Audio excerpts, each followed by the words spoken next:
case briefs, and so much more. LSData's got what you're looking for. In 1968, the United States Court of Appeals for the Fifth Circuit heard the case of United States v. Gotcher, which focused on determining the tax consequences of an expense-paid trip based on whether its primary purpose was for business or personal benefit.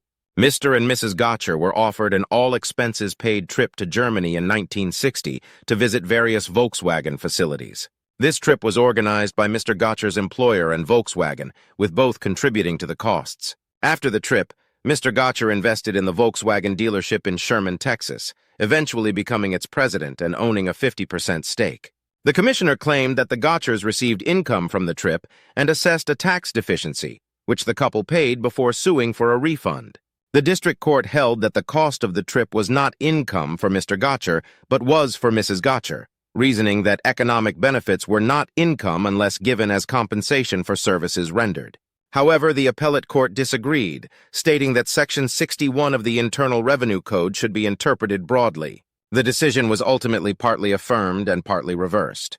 Mr. Gotcher's trip expenses were not considered income, as the trip was primarily for business purposes. However, Mrs. Gotcher's expenses were deemed income and non-deductible due to her presence on the trip lacking a bona fide business purpose.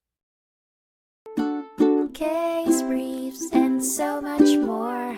LSData's got what you're looking for. Visit lsd.law, elevate your mind.